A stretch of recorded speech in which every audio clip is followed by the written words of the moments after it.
Okay, welcome to Cosplay America, the podcast. This is kind of a new thing I'm doing here. So today I'm trying this out with, well, your names? My name is Gadget Gears. Gadget Gears and I'm Merino of Fellowship Cosplay. Awesome. And you guys are actually from two different countries. Yes, I'm half of Team USA in the World Cosplay Summit circuit. And I'm half of Team Canada from 2017. Oh, awesome. So you're from Utah. Yep. You're from Toronto? Yes, I am. Awesome. So this is kind of like more of an in-depth interview, more about like how did you get started into cosplay and so forth. So I guess we'll start off with, Team USA since we're in USA. Like how did you get started? How did you first find out about cosplay?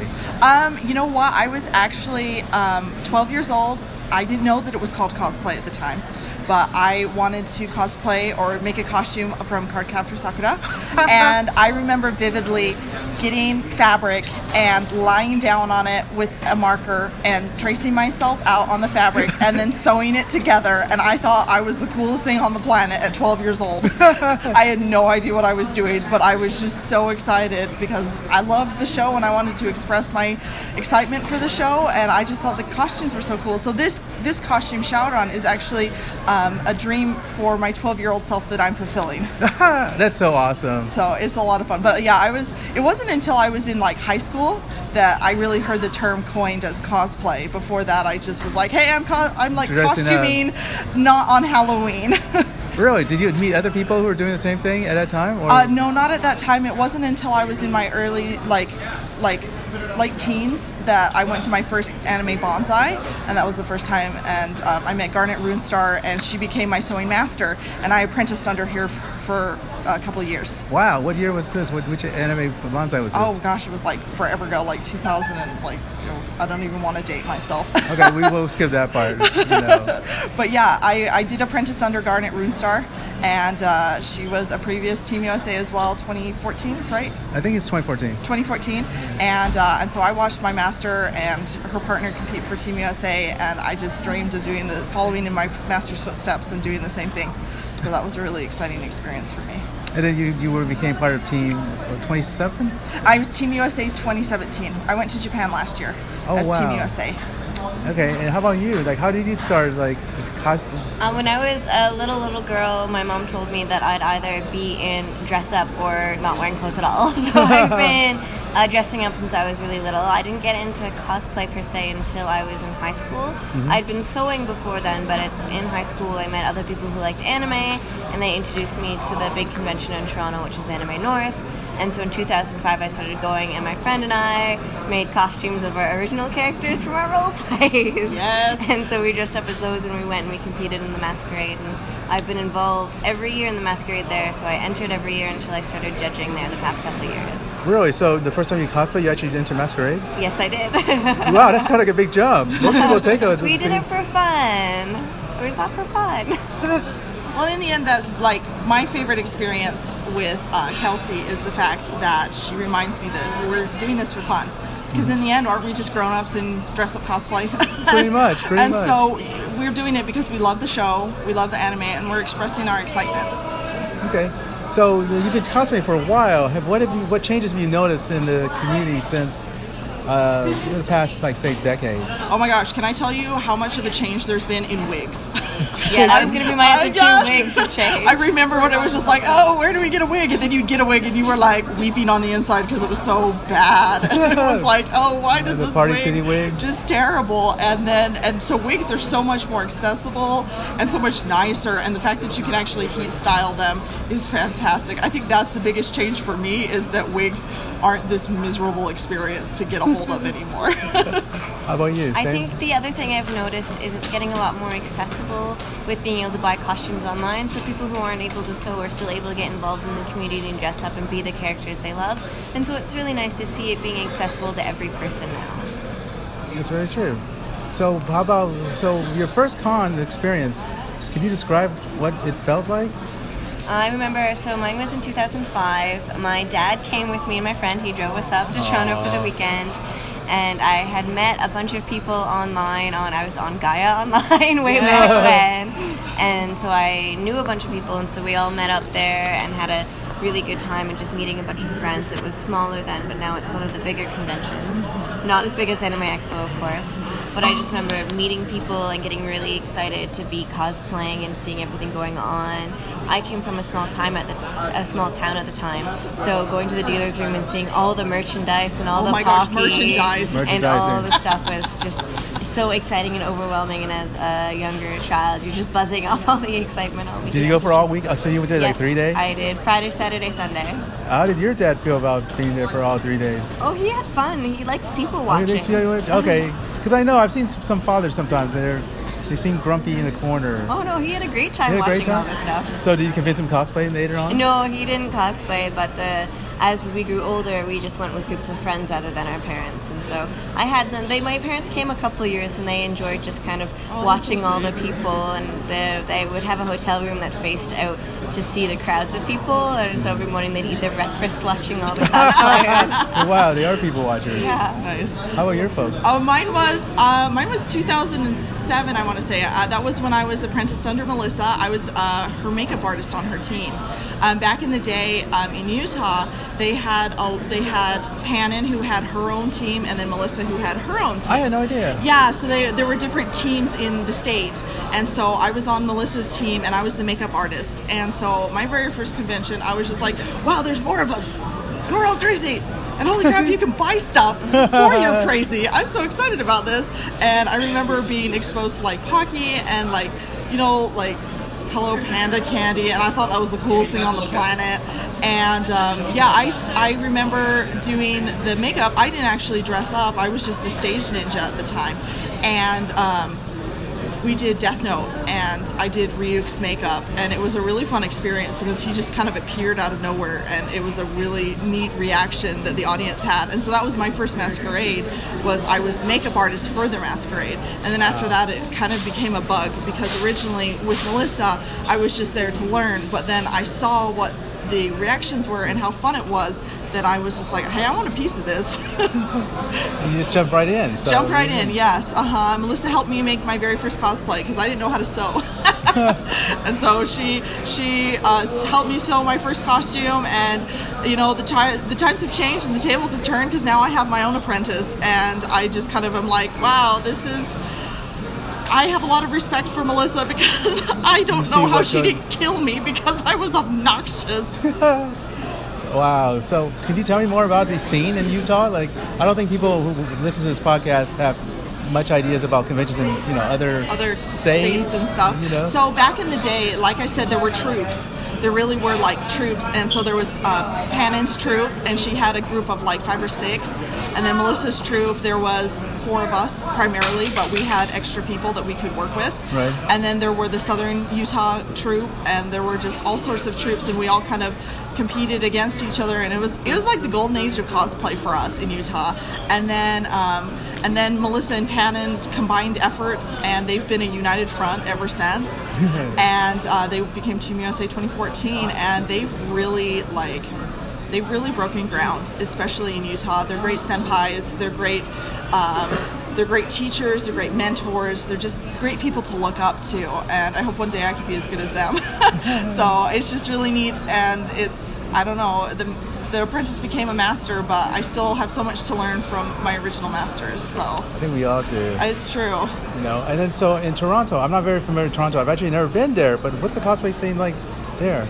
It's a lot of fun. We've got a fair amount of local cosplayers who are very involved in the scene and that are very good. A couple that I know that are really good are Vicky Bunny Angel. She does really great work. Sarcasm Hime does phenomenal work, and she does great craftsmanship, and she's involved with Costume Con, and she goes and has won many masquerades, well deserved. A lot of people in Quebec City, they travel over and they're all about craftsmanship and entering the competition, so it's a lot of Quebecois enter the competition, so it's a lot of fun. We take our masquerades pretty seriously, but unlike the United States, we have a 1 minute time limit no matter what. So really, you have 1 minute and that's all you get. We don't do stage rehearsals, so you go on stage, you do your thing, and you hope it goes well because you get one shot. So I'm doing the masquerade here, and I'm being told you get rehearsal and stuff. I'm like, cool. That's a thing I'm not used to, so I get to be more rehearsed. But it's interesting to see the differences. We've got lots of famous who come through Facebook a lot more now through likes and stuff, and so there'll be guests at the convention and they'll pass on their skills and whatnot. Vicky, that I mentioned before, she teaches a lot of dyeing and shares her knowledge of wiggery and whatnot, so it's nice to see they're very good at reaching back to the community and giving back. That sounds great. Have the convention scene grown in?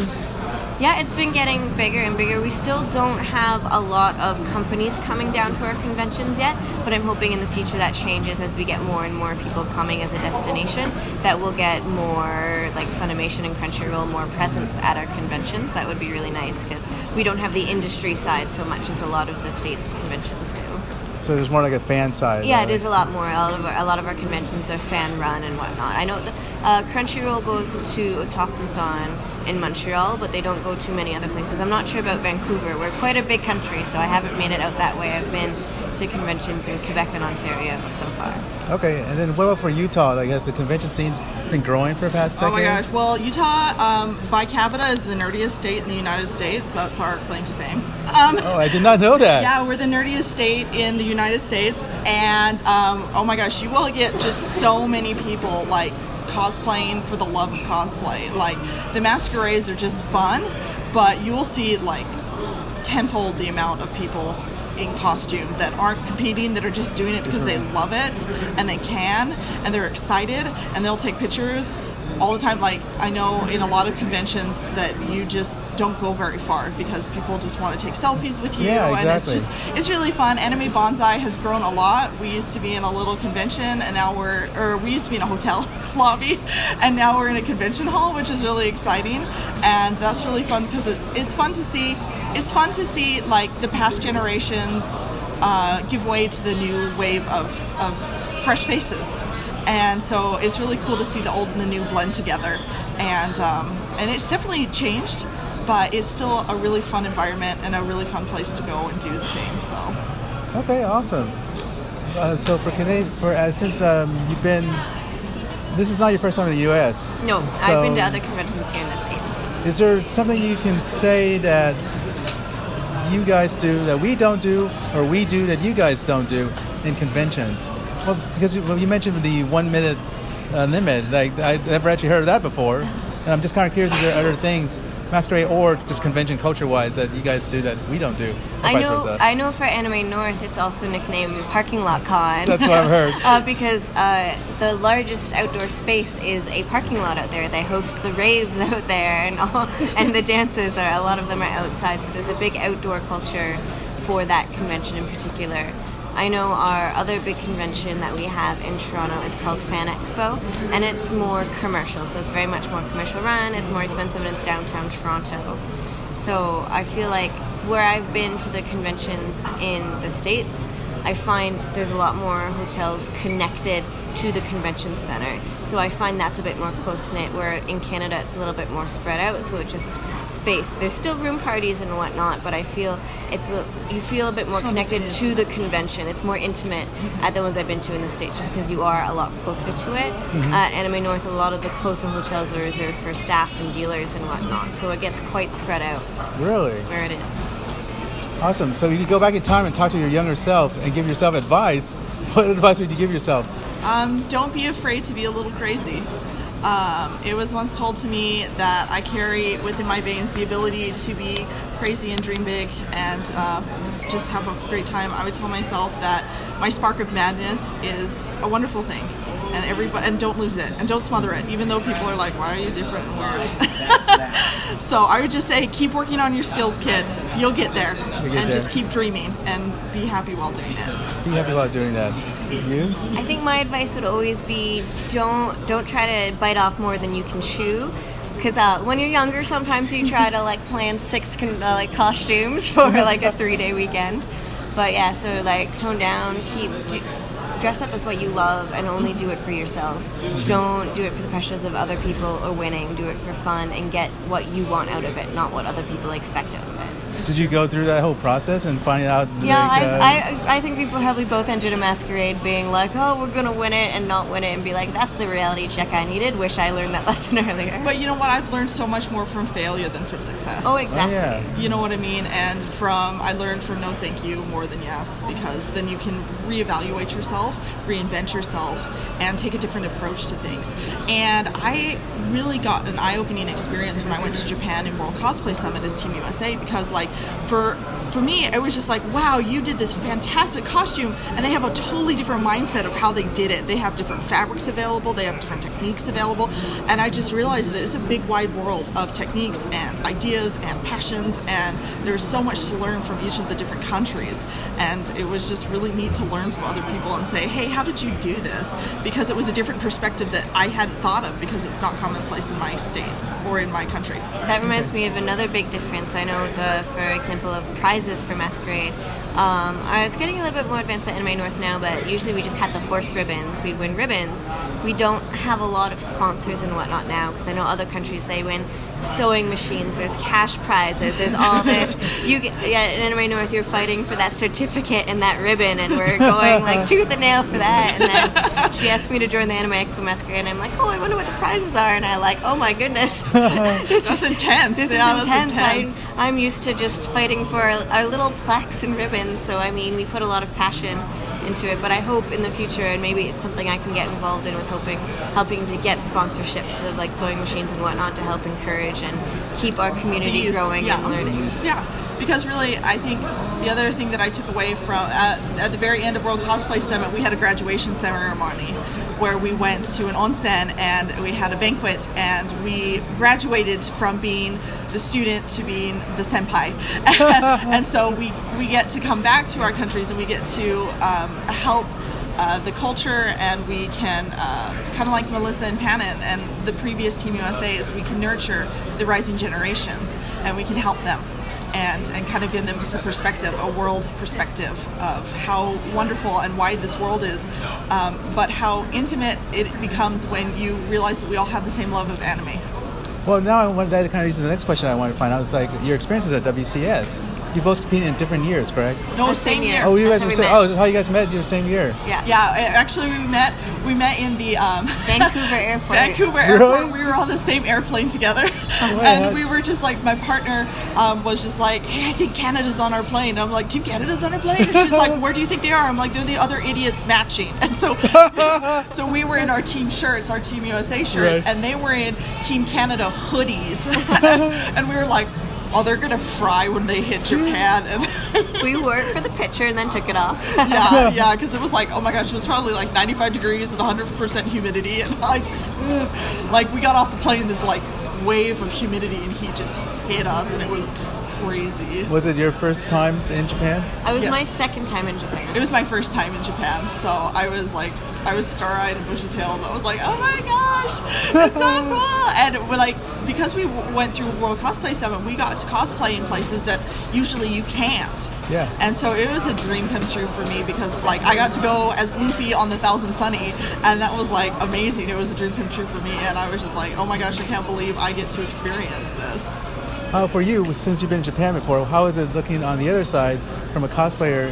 I mean, I'm sure the first time you went, you were more of a tourist, and now Exactly. you were representing a country in a competition. Well, I think the one thing to remember is when you're going into the World Cosplay Summit, you're kind of going into a job. So we knew that we were going there to represent Canada. So during our awake hours and the time that we were doing things with the competition, we were always on with our smiles and representing our countries and doing our best to be And a shoving good maple representative. candy everywhere. Yes, we brought maple candy to hand out to everybody. We gave it to our That's bus so cool. drivers, anybody that we met, just to kind of like spread and like make a good impression, because Canada's actually newer to the World Cosplay Summit. We've only been doing it for a few years, so we're still learning to bring it back to our country and telling them how to grow and get bigger and be more successful. So a lot of it, we were paying extra attention to all the details so we can go back and report to home, whereas the USA has been doing it for several years, so they already have all this knowledge and build up behind them. Yeah, we're on anniversary 15, I believe. So what was your experience like? What's your personal experience like from when you went there to compete? Oh gosh, wow. I was just blown away by the world talent. I was just like, wow, these are so different than like like especially the Asian countries, they're so power packed in their presentation and skit. You know, here at home we're about like, we're telling a story and look at our costumes and we're trying to evoke something within the audience. Right. But like China, who took first place, I mean, they blew our minds with their martial arts. And I was just like, wow, that was the high energy that they had was just amazing. And so for me, I think what was something that I really admired was just being, it was like the Olympics of costuming for me, and it was just a really cool experience to meet all these different countries. Was it our second or first night, we actually exchanged gifts of candy, and it was like a candy comatose, because we had this like big sack of candy from all around the world. And I think the most memorable part of that was Team India came up to us and they gave us this candy, and they're like, "Hey, America, try this," and they pulled up their camera, and I was like, "Oh no!" I don't know if they did that to you, but I swallowed mine, and my partner bit hers, and he regretted it. Oh, did they do that to you? Yep, they were coming around everybody. We were taking poutine chips around everybody. So it was a lot of fun. I really enjoyed the camaraderie and the international friendship aspect of it, because even though, you know, I did pageants, so we're all winners because we all were winning as a representative of our country. Yeah, and that was a great experience, and we were making friendships and bonds that have gone forward. Awesome. What was your experience like? It was a lot of fun because we came over and you kind of get put, there's 3 different groups. There's Group A, B, and C, and we're in Group B, and so you get to really know the people around you. So we were behind Myanmar, and then Mexico was behind us, so we got to know them pretty well, and we were chatting with them because we were always line buddies. So it was fun to kind of get to know people from around the world and people we wouldn't run into on a normal basis. And so I think it was fun just to exchange stories and cultures and see how they did things. For example, Team Mexico loved to live stream a lot of the stuff that they did.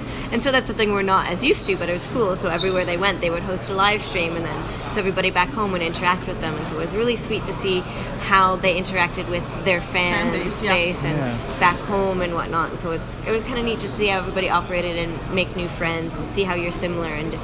Yeah, no, we did our Facebook. I spammed our Facebook. Facebook Live? We did Facebook. Team USA Facebook is a group, and that's how we kept everybody up to date. Is I would take snapshots, and I'm sure my partner was sick of me shoving the camera in her face, and I'm like, "We're taking another selfie." And she's like, "Another one?" I'm like, "Yes." I think everybody probably was doing that, wasn't they? Yeah. It's true, and it was so fun to see the cultures, and something that was really nifty for me. One of my memorable experiences is they have when you get to Japan, you have a student volunteer who's assigned to you. Really? Mm-hmm. And they're like your liaison and your chauffeur. And so her name is Haruna. And Haruna, I just fell in love with her, and she was so sweet and so kind and so Japanese. She was just the cutest thing on the planet. And she actually came, I invited her out to America, and together we paid for her plane ticket. Nice. And she came to see me, and we went to the Grand Canyon, we went to like the national parks, and I got to actually bring some of my experience from World Cosplay Summit back with me, and then I got to kind of spoil my student because she was so kind to me in Japan, and so it was really neat to pay that forward. That's so awesome that the WCS is more like I feel like it's a community. It's more of a community than a competition. Yeah, it's building community, but it also has the competition part for local excitement. Because people can buy tickets and go and watch it. It's a big venue, and there's a concert, halftime show, and whatnot. So there's lots of excitement around it. The city of Nagoya explodes in cosplayers for the weekend. Wow. Like we walked to the theater that we had it at. And the one day it was absolutely clear because it hadn't started yet. Performance day, we walked back. It was as crowded as Anime Expo out there. It was so many people. And it's great. It's great for and the city was so kind to us. They really opened their doors to the world, and they were great hosts. And I really fell in love. If I go back, I'm going back there too. I would love to go there one day. I just never get a chance. Well, you should. You should totally go. I know enough people in WCS. I could probably pull something, but I'm just like, money, I know, time. It is yeah. expensive. It is expensive. I know for Team USA, we are very, very grateful for our sponsors, for those behind us, because a team is only as strong as the weakest member. And so we are very, very grateful and blessed to have Anime Expo backing us, for having sponsors, for having people who are kind and generous with their money, with their donations, with everything that they have to offer, and we couldn't do it without them. I know that, especially for me, in Japan, I wouldn't have had such a good experience had it not been for the two gentlemen who came as liaison from Anime Expo, Diana, who was my senpai from 2016, who was a great asset to our team, and now she gets to go back to Japan and she gets to help the next team, and she's great. And my partner, that we did it together and we got to make something great because of the power behind us, because the task ahead of us wasn't as great as the power behind us. Okay, back to cosplay. For people who are listening to this podcast who are curious about cosplay, if they've seen pictures and wanted to go and try it out, do you have any advice for people? Just do it. Pick your favorite character from your favorite show, put on that costume, and enjoy yourself. Do it. Have fun. And just enjoy yourself, because we're crazy adults in costume. And it's not Halloween. That's awesome. Thank you guys so much for being my podcast. So. Thank you for having us. Thank you so much. No worries. I hope you guys have a great AX. We will. Thank you, you Thank too. Jen.